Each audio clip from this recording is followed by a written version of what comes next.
उन्हाळ्यात जरूर बनवून प्यावी अशी सोलकढी. हेल्दी, पौष्टिक आणि पित्तनाशक सोलकढी. आणि आज आपण अगदी कोकणी आणि मालवणी पद्धतीची सोलकढी बनवणार आहोत. ही सोलकढी जशी हॉटेलमध्ये बनते तशी आपण बनवणार आहोत. जेव्हा आपल्याकडे नॉनव्हेज असो किंवा व्हेजिटेरियन असो, जेव्हा आपण मसाल्याचे जेवण बनवतो त्या जेवणाबरोबर सोलकढी नक्की बनवा, कारण आपण केलेलं जेवण पचवायचं ही सोलकढी काम करते. तर चला रेसिपीला आपण सुरुवात करूया. उन्हाळ्यात जरूर बनवून प्यावी सोलकढी. अगदी हेल्दी, पौष्टिक आणि पित्तनाशक सोलकढी. नमस्कार, मी आशाची तुम्हाला आपल्या सर्वांचं स्वागत आहे.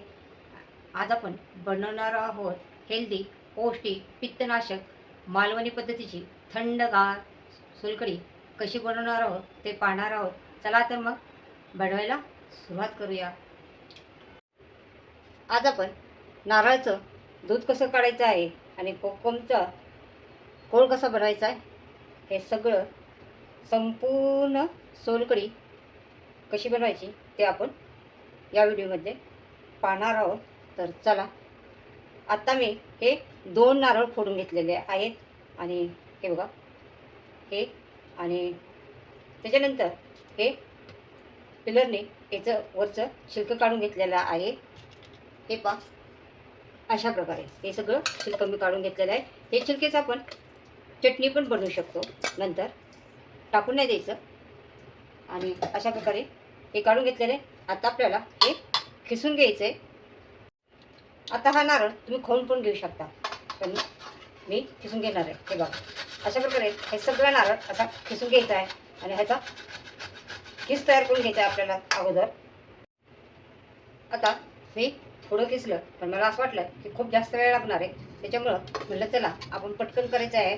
तर मी हे चाकूने तुकडे कट करून घेतलेले आहेत आणि आता हे मिक्सरमध्ये याचा मी बारीक करून घेणार आहे. तर चला, मिक्सरमधनं काप घातलेले आहेत नारळाचे आणि आता बारीक वाटून घेणार आहोत. बघा, पटकन 2 मिनटात काम झालेलं आहे. एवढी मेहनत कोण करेल? खिसत म्हणलं तर 10 मिनटं तरी खिसायला लागतं.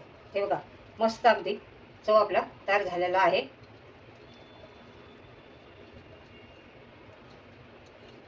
आता चला पुढची रेसिपी बनवायला सुरुवात करूया. आता आपला नारळाचा चव तयार आहे. आता आपण ज्यूसचं भांडं घेणार आहोत आणि त्याच्यामध्ये हा नारळाचा चव घालणार आहोत. आता आपण चव घातलेला आहे. अर्धा चमचा जिरं मी भाजून घेतलेला आहे. अर्धा इतकं अद्रक असं तुकडे करून घेतलेले आहेत. छोट्या 3 लसणाच्या पाकळ्या घेतलेल्या आहेत आणि हे कमी तिखटाच्या मिरच्या आहेत त्यामुळं मी 3 घेतलेल्या आहेत. तुम्ही फक्त 2च घ्यायचे आहेत आणि याचे तुकडे करून आपल्याला हे तुकडे करून घ्यायचे आहेत. आणि याच्यामध्ये 1 कपभर गरम पाणी घालायचं आहे. गरम पाणी घातल्यामुळं काय होतं, आपल्या नारळाचा दूध लवकर निघण्यास मदत होतं. तर चला गरम पाणी घालूया. 1 वाटी इतकं गरम पाणी घातलेलं आहे. पाणी थोडंसं जास्त गरम पाणी करून घ्यायचं आहे. हे पहा, आणि हे आता मिक्सरला लावून घ्यायचं आहे. त्याचा ज्यूस बनवायचा आहे, दूध काढायचं आहे आपल्याला. आत्ता आपल्याला एक असं बॉल घ्यायचं आहे आणि त्याच्यावरती चाळण ठेवायची आहे आणि त्याच्यावरती एक कापड घ्यायचं आहे आणि याच्यावरती जो आपण नारळाचा दूध आपल्याला याच्यामध्ये कापडाने गाळून घ्यायचं आहे. तर हे पहा, अशा प्रकारे हे पहा, आपल्या कापडातलं दूध गळतं आहे. मस्त हे सगळं गाळून घ्यायचं आहे आपल्याला आणि थोडं पिळून पण घ्यायचं आहे बरं का. अशा प्रकारे नुसतं गाळायचं म्हटलं तर मग तुम्ही म्हणताल हा नुसतं गाळायचंच नाही, त्याला हाताने पण पिळायचं आहे आपल्याला, तेव्हा असं दूध पडतं.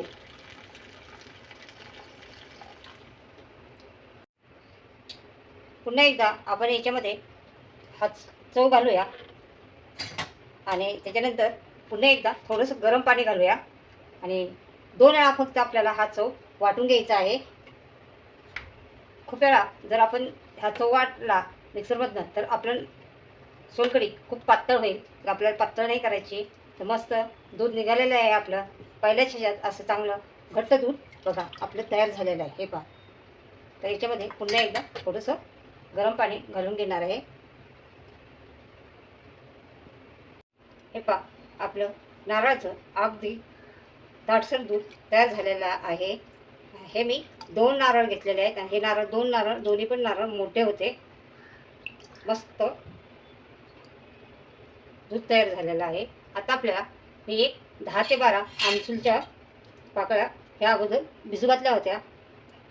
तुम्हाला जर वेळ असेल तर तुम्ही 1 तास 2 तास अगोदर भिजू घालू शकता. नाही तर तुम्हाला अर्धा तास अगोदर गरम पाण्यामध्ये हे आमसूलचं हे भिजू घालायचं आहे आणि ह्याचा कोट तयार करून घ्यायचा आहे. हे हाताने थोडंसं हे करून घ्यायचं आहे. ह्याचा कोट काढायचा आहे. अशा प्रकारे आपण जसं चिंचेचा काढतो तसा. आणि आमसूल आपल्याला असा मीठ लावलेला सुक्का नाही घ्यायचा. असा रसरशीत असावा आमसूल. अशा प्रकारे आपला हे पोळ निघालेला आहे. आता आपण हे पण गाळून घेणार आहोत. हे पहा याच्यामध्ये गाळणार आहोत. पहा मस्त कलर यायला लागला आहे बघा. आपण टाकलं की लगेच आपल्या दुधाचा कलर चेंज झालेला आहे. हे पहा. आता हे दूध जास्त असल्यामुळं त्याला कोळ पण थोडासा जास्त पाहिजे. तर चला मी अजून थोडंसं आमसूल हे करून घेते. हाताने असं थोडंसं चोळून घेते. आपण याच्यामध्ये आपला आमसूल घालून झालेला आहे. आमसूल म्हणजे आमसूलचा आपण कोळ घातलेला आहे बघा. कलर पण छान आलेला आहे. आता आपल्याला याच्यामध्ये चवीनुसार मीठ घालायचं आहे आणि चांगले मिक्स करायचं आहे.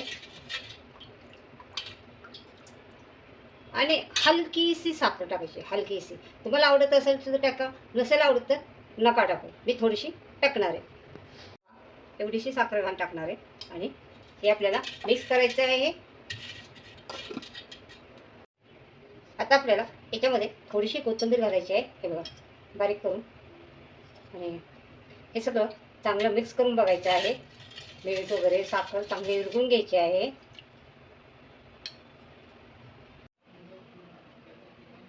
आता आपली सोलकढी तयार झालेली आहे. हे पहा आपण टेस्ट करून बघणार आहोत कशी टेस्ट झालेली आहे. तर चला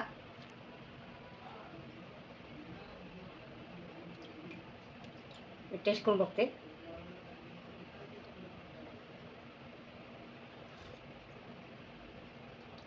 मस्त झाली. अगदी जशी हॉटेलमध्ये मिळते तशी आपली सोलकढी बनवून तयार झालेली आहे. तर हे सोलकढी तुम्ही नक्की बनवा. याच्यामध्ये कोकमचा अर्क अगदी परफेक्ट पडलेला आहे. मिठाची चव पण अगदी परफेक्ट आलेली आहे. आणि ओल्या नारळाचे तर स्वाद एकदम मस्त येतोय. रंग पण छान आलेला आहे. आणि तुम्हाला जर जास्त रंग पाहिजे तर तुम्ही त्याच्यामध्ये बीट घालू शकता. पण सोलकढीमध्ये मालवणी पद्धतीची जी सोलकढी बनवलेली असते कोकणातले त्या सोलकढीमध्ये बीट नसतं. तर हे बघा मस्त आपली सोलकढी अशी तयार झालेली आहे. तर तुम्ही नक्की बनवा, नक्की बनवा आणि ह्या सोलकढीचा स्वाद घ्या आणि आनंद घ्या. आता पण ही सोलकढी तयार झालेली आहे. तर आपण ही थोड्या वेळासाठी थंड करण्यासाठी फ्रीजमध्ये ठेवणार आहोत आणि मस्त थंडगार सोलकढी एन्जॉय करणार आहोत. जेव्हा आपल्याकडे अगदी मसाल्याचं जेवण असतं म्हणजे नॉनव्हेज असो की मसाले कुठलेही पदार्थाचं आपण जेवण बनवतो तेव्हा त्या जेवणाबरोबर ही आपण मालवणी पद्धतीची ही सोलकढी नक्की बनवावी आणि प्यावावी. कारण आपण जे जेवण करतो ते पचवायचं काम ही सोलकढी करते. तर चला नक्की बनवा. आणि अशाच किचन चॅनलवरती नवीन असाल तर चॅनलला सबस्क्राईब करायचं आहे आणि रेसिपीला तुम्हाला लाईक करायचं आहे. तर चला पुन्हा भेटणार आहोत आपण नवीन नवीन रेसिपी घेऊन. तोपर्यंत बाय बाय.